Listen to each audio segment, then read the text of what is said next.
هو انا المؤسسات مفيش الكبيره حلقه زي دي. ربنا هيكرمني فيها ما تقوليش شيكابالا؟ انت زعلانه ليه؟ لا انا مش زعلانه، بس هو الموضوع بقى اوفر. ليه بقى اوفر ليه؟ لا بقى خلاص، لما يجي سؤال عن شيكابالا نتكلم عن شيكابالا. لا، لكن احنا بنتكلم شيكابالا دلوقتي ده- على لعيبه تانية، على كابتن شوبير، على قامات حقيقيه شيكابالا قامه كبيره.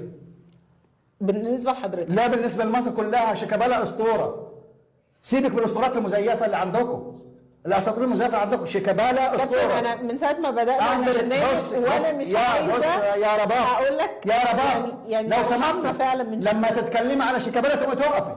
اللهم صل على النبي. هتقومي مين اللي تقفي. هيقوم يقف عشان شيكابالا ده شيكابالا؟ اسطوره. ده ولا شيكابالا ولا سيبك غيره. من الاساطير ليه المزيفه بتتكلم على دي. مين؟ شيكابالا ليه بقول حاجه؟ شيكابالا اسطوره الكره المصريه. ايوه خلاص، ده رأي شيكابالا حضرتك. الكره المصريه. مش هتفرضوا علينا وعلى المشاهدين. ده راي الوطن العربي كله. مين اسطوره الوطن العربي كره القدم سواء انت رضيتي او ما رضيتيش. وبعدين انا بقول لك لما تتكلمي عن شيكابالا حضرتك تقومي تقفي. طب مش قايمه اقف؟ ايه اللي لا هيحصل لازم بقى؟ تقفي. هسيب لك الحلقه وامشي. عشان مش هقف اللي حضرتك شايفه. هو ده طبيعي؟ ده طبيعي اللي بيحصل؟ انا محتاجه فعلا ان حضراتكم تردوا. ده طبيعي؟ شيكابالا ايه اللي بيلعب في دار المسنين؟ شيكابالا ايه اللي يتفرض علينا كل حلقه؟